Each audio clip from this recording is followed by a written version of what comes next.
साथीहरु जय नेपाल नमस्ते सबैलाई। तपाईहरुको जिज्ञासा थियो नि त धेरै पनि फर्म भर्न जाँदाखेरि के लाग्ने, नेपाल आर्मीको फर्म भर्न जाँदाखेरि के लाग्ने दाइ, के लग्नुपर्छ डकुमेन्ट, के धेरै प्रश्नहरु आइरहेको थियो।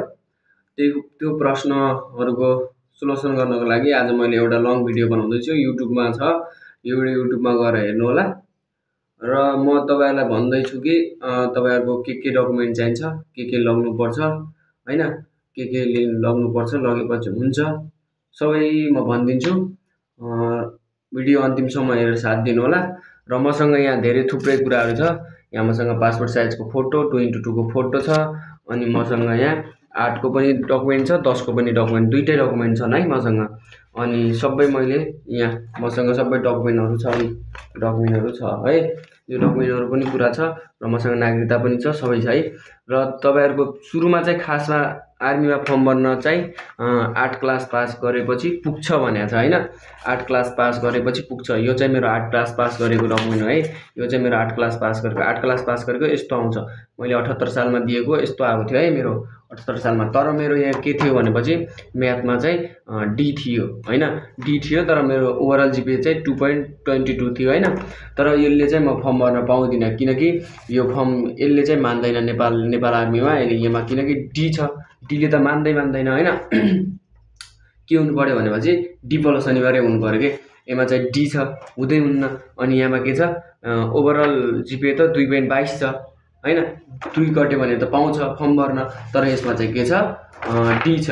त्यसैले यसले म फर्म भर्न पाउँदैन। यो चाहिँ मैले राख्दिए, यसले म फर्म भर्न पाउँदैन। तपाईहरु पनि पाउनुहुन्न हैन। अनि त्यसपछि गएर मेरो चाहिँ अब यहाँ 10 को छ।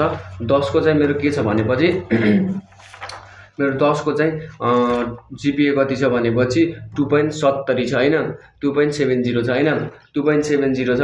मेरो जीपीए चाहिँ 2.70 छ ओभरअल। अनि यसमा चाहिँ मेरो सब विषयमा चाहिँ क्लियर पास छु हैन। डी प्लस भए पनि डी प्लस चाहिँ छैन, तर क्लियर चाहिँ पास छु म हैन, क्लियर चाहिँ पास छु। अनि त्यसैगरी यसमा चाहिँ मेरो क्लियर पास भएको कारणले म चाहिँ यसले यो डकुमेन्टले चाहिँ फर्म भर्न पाउँछु हैन। फर्स्टमा के लाग्नु पर्यो तपाईहरुले भनेपछि यदि 8 क्लास पास हुनुहुन्छ तपाईको कुनै पनि सब्जेक्टमा डी प्लस भन्दा तल नहुनु पर्यो है। डी छ भने चाहिँ पाउनुहुन्न। यदि तपाईहरुको डी प्लस छ भने चाहिँ फर्म भर्न पाउन सक्नुहुन्छ। कुनै पनि सब्जेक्टमा डी प्लस छ अनिवार्य छ भने चाहिँ फर्म भर्न सक्नुहुन्छ, तर डी प्लस हुनुपर्छ हैन। अब मेरो चाहिँ यसमा क्लियर छ। अब म चाहिँ यो हाम्रो 10 मा चाहिँ यस्तो तीनवटा मिल्छ है, तीनवटा मिल्छ 10 मा।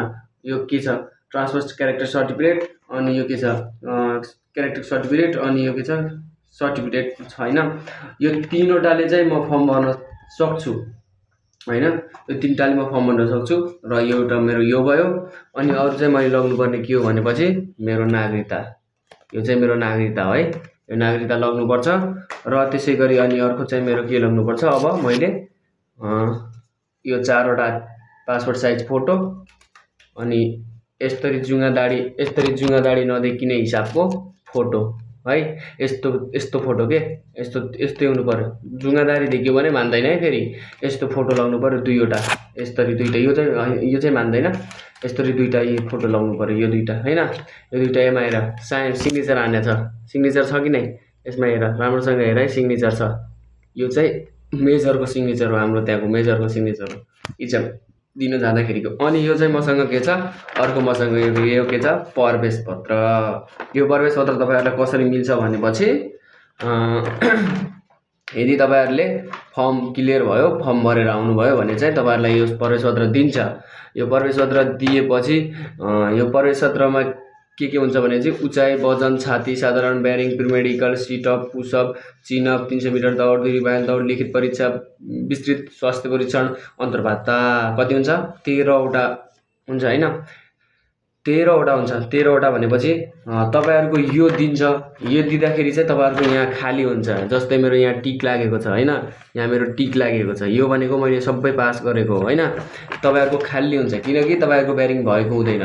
सुरुको दिन चाहिँ फर्म भर्दाखेरि यो चाहिँ दिन्छ, यो दिन्छ हैन, सबैलाई दिन्छ। यो कसैको अब हातले भर्ने ठाउँ चाहिँ अर्कै किसिमको दिन्छ। यो चाहिँ हाम्रो चाहिँ कम्प्युटरले भर्दिएको, अनलाइन फर्म भरे हामीले चाहिँ यस्तो दियो, ठुलो दियो कि, किनकि प्रिन्ट आउट गरेर ठुलो निकालिदिएको थियो हैन। अनि यो पनि दिन्छ तपाईहरुलाई। अनि अर्को कुरो चाहिँ तपाईहरुको मैले पटक पटक भनिरहेको छु, तपाईहरु सोध्नुहुन्छ मलाई कुन कुन ठाउँमा खुलेको छ भनेर। 25 ठाउँमा खुलेको छ, जस्तै काठमाडौँ, सुदूरपश्चिम बिर्दना हेडक्वार्टर तिगरी, दिपायल, कञ्चनपुर, कास्की पोखरा, अनि अर्को डडेलधुरा, अनि अर्को बुटोल, अनि अर्को धेरै ठाउँ खुलेको छ है। मैले भनेर अहिलेमा सक्दैन हैन, अब धेरै ठाउँ खुलेको छ, याद गर्न सकिनँ मैले। त्यही भएर चाहिँ तपाईहरु चाहिँ फेसबुकमा गएर नेपाल आर्मी न्यू भ्याकेन्सी 2081 हान, सरर सबै देखाउँछ, कुन कुन ठाउँमा खुलेको सबै फरर देखाउँछ। अनि फर्म भर्न चाहिँ मैले भनिसकेँ, बार भनिरहेको छु, फर्म भर्नको लागि तपाईहरुले लग्नुपर्ने डकुमेन्ट एउटा कुरा बिर्सिदिए, आमा बुवाको नागरिकता पनि अनिवार्य लग्नुपर्छ है तपाईहरुले। यदि तपाईहरु दलित, पिछडिको क्षेत्र, आदिवासी जनजाति कुनै पनि हो भने चाहिँ प्रमाणपत्र एउटा चाहिँ तपाईहरु गाउँपालिका, नगरपालिका कुन टोलमा बस्नुहुन्छ, गाउँपालिका, नगरपालिका, उपमहानगरपालिका कहाँ बस्नुहुन्छ, त्यहाँबाट चाहिँ आफूले चाहिँ प्रमाणपत्र निकाली माग्ने के गएर दलित हुँ भनेरको, दलित जस्तै तपाई दलित हुनुभयो त्यसको प्रमाण निकाली माग्ने के त्यहाँ गाउँपालिकाले, वडापालिकाले कुनैले पनि निकालिदिन्छ। त्यो लग्ने, त्यो लग्यो भने त्यो पनि हाल्ने, त्यसको प्रिन्ट आउट निकालेर फर्म भर्दाखेरि त्यो पनि हाल्ने हैन। के हाल्ने भनेपछि अब यो चाहिँ हुँदैन, यो तीनवटा हाल्ने। यो के अरे 10 क्लासको सर्टिफिकेट, यदि तपाईको 8 क्लासको भने 2टा मात्र हाल्ने, नागरिकताको फोटोकपी। अनि अर्को चाहिँ तपाईहरुको कुनै पनि दलित सलित हो भने चाहिँ त्यो, अनि आमा बुवाको नागरिकता लगेर जानु होला। अनि चाहिँ तपाईहरुको अरु केही पर्दैन, वहाँ चाहिँ आफै तिनीहरुले गरिहाल्छन् हैन। यो भयो। अनि तपाईहरुलाई ब्यारिङमा सोधिने चीज भनेको पछि चाहिँ ब्यारिङमा गर्नुपर्ने चीज चाहिँ अर्को भिडियोमा बनाउँछु म। यो भिडियो चाहिँ सबैले माया गरिदिनु होला हैन। तपाईहरुको धेरै नै जिज्ञासा थियो, दाइ के लग्नुपर्छ, दाइ के लग्नुपर्छ भनेर धेरैले मैले लाइभमा आखेर पनि धेरैले भनेको थिए हैन। त्यही भएर चाहिँ मैले यो भिडियो चाहिँ बनाएको हो हैन। यो भिडियो चाहिँ अब खास बनाउनुको कारण तपाईहरुको लागि हो, सबैले माया गर्नु होला। मैले पटक भनिरहेको छु, D+ छ भने चाहिँ तपाईहरु फर्म भर्न पाउनुहुन्छ। यदि अब उमेरको हदमा आयो है, उमेरको हदमा 2060 साल 1 महिना 27 गतेदेखि लिएर 2064 साल 1 महिना 27 गतेका बीचकोले चाहिँ फर्म भर्न सक्नुहुन्छ। त्यहाँभन्दा यताउताकोले चाहिँ फर्म भर्न सक्नुहुन्न, किनभने चाहिँ 2059 सालको चाहिँ एज पुगिसकेका हुन्छ, 22 नागिसकेका हुन्छ क्या हो। अनि 2065 ले चाहिँ एज पुगेका हुँदैन, ऊ चाहिँ 17 मा रनिङ हुन्छ हैन। अनि 64 चाहिँ 18 पुगिसकेका हुन्छ के। अनि हामीलाई चाहिँ विज्ञापन निकाल्दाखेरि चाहिँ त्यहाँ हेरेका थियौँ हामीले, त्यहाँ चाहिँ त्यस्तै दिएको थियो। अनि त्यही किसिमको चाहिँ मैले चाहिँ तपाईहरुलाई भनिदिएको छु हैन। यदि तपाईहरु 18 वर्ष क्लियर हुनुहुन्छ भने चाहिँ तपाईहरुले मजाले फर्म भर्न सक्नुहुन्छ। फर्म भर्दाखेरि चाहिँ केही लाग्दैन, तपाईहरुको समथिङ 1000 रुपैयाँ भनौँ, किनकि दुईवटा ठुलो 2x2 को यस्तो फोटो निकाल्नु पर्यो है, यस्तो फोटो निकाल्नु पर्यो। अनि 4वटा पासपोर्ट साइज फोटो निकाल्नु पर्यो हैन, 4वटा पासपोर्ट साइज फोटो निकाल्नु पर्यो हैन। अनि त्यसपछि तपाईहरुको अर्को चाहिँ तपाईको प्रिन्ट गर्दा यताउता गर्दाखेरि टोटली लाग्छ हैन। अनि यो चाहिँ प्रवेश पत्र हो, मैले भनिरहेको छु, यो चाहिँ प्रवेश पत्र हो। यहाँ एउटा फोटो हुन्छ हैन। अनि तपाईहरुको यो पुरै लेख्या हुन्छ, जस्तै मेरो यहाँ 31 दर्ता नम्बर, यहाँ दर्ता नम्बर हुन्छ, यहाँनिर दर्ता नम्बर छ मेरो हैन। यस्तै हो। अब पछि तपाईहरु मजाले थाहा पाउनुहुन्छ। फर्म भर्न जानुस्। अनि म अर्को चाहिँ भिडियो चाहिँ ब्यारिङ चेकमा के चेक हुन्छ, कस्तो चेक हुन्छ भनेर सबै भनिदिनेछु। तपाईहरु चाहिँ यो चाहिँ अहिले चाहिँ मैले चाहिँ डकुमेन्टको मात्र कुरा गरेँ। फर्म भर्न जाँदाखेरि फर्म भर्न चाहिँ तपाईहरु मजाले सक्नुहुन्छ। भोलि चाहिँ सायद बिदा हुन सक्छ, पर्सिदेखि चाहिँ मजाले फर्म भर्न सक्नुहुन्छ। फटाफट फर्म भर्नु होला, किनकि अगाडि फर्म भर्यो भने चाहिँ पछि ब्यारिङ त्यति हार्ड चेकिङ हुँदैन। पछि फर्म भर्यो भने चाहिँ लास्टमा पढ्नु भयो भने चाहिँ कसरी झडौँ मान्छेहरुलाई भनेर चाहिँ ब्यारिङ लास्टै टाइट पनि चेक हुन सक्छ है। मैले चाहिँ आफूले भोगेको कुराहरु भनिदिएको छु। यति नै हो आजको भिडियो चाहिँ, यति नै रह्यो। र सबैले माया गरिदिनु होला, सबैले सपोर्ट गरिदिनु होला मलाई पनि, म पनि तपाईहरुलाई सपोर्ट गर्नेछु।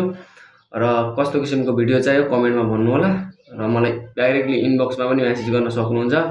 म चाहिँ रिप्लाई गर्नेछु तपाईहरुको। र यति नै थियो आजको भिडियो। हस्त बाइ बाइ गाइस। जय नेपाल, जय देश।